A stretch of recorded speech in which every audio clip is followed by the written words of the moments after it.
necə küsək, son olmasın bu yazı. Necə küsək danışmayaq, barışmayaq. Qaynatsan da qarışmayaq, amma getmə. Gözlərimdən bir an itmə.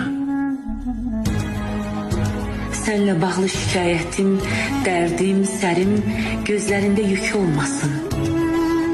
Əvəz etsin iş və nazı.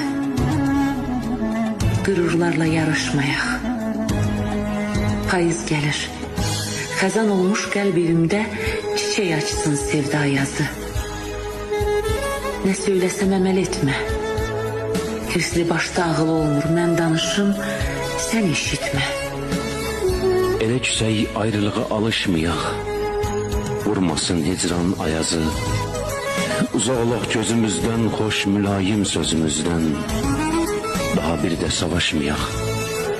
Uzaqdan sev, gəlsin yağ.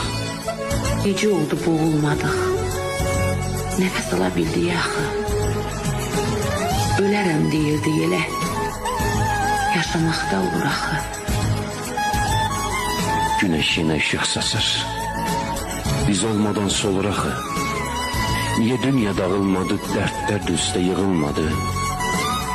Her şey necə öz yolunda, qaydasında olur axı. Bircə mənəm darmadağın. Elə deyil, bircə mənəm darmadağın. Yer də ayağımdan qaçır.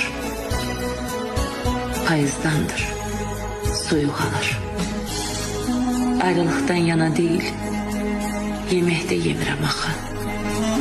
Yoxsa niyə ürəyimdən ağrı qalxır? Gözlərimdən sel, su axır. Xəstəlikdəndir hamısı. Qapıdan ha qovursansa qayıdıb bacadan baxır.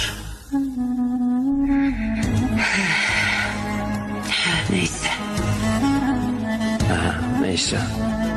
Sağlıqla qal. Ayrıldığım, yoxluğuna sarıldığım, əməlimə savaşasan, dilimdəki yanıldığım. Sağlıqla qal, ayrıldığım, yoxluğuna sarıldığım. Əməlimə savaş açan, dilimdəki yanıldığım.